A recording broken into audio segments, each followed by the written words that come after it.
vardı. Yolunda ekilmiş nabilen olmaz, Aşınların düştüğüm güzel vardı.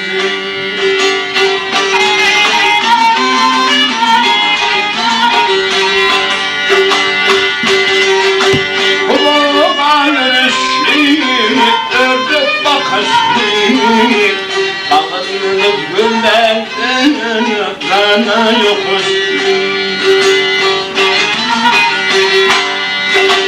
Heykel ketaceliye gülfin almıştı.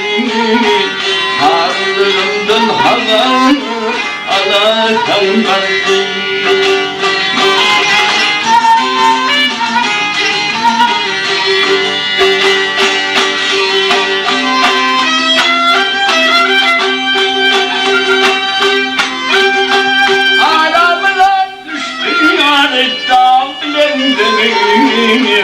Yürek yetip burnuna taşkın yardı.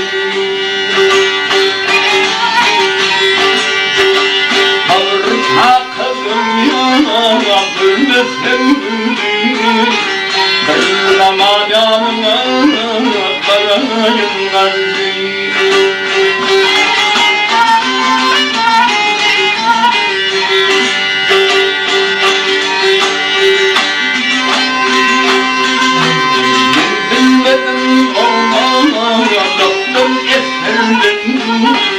Gelip ölüm aman etkin eşeğim.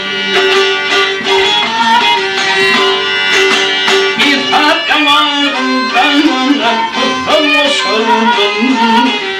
Aman yumurtluyor mihman arlaydım.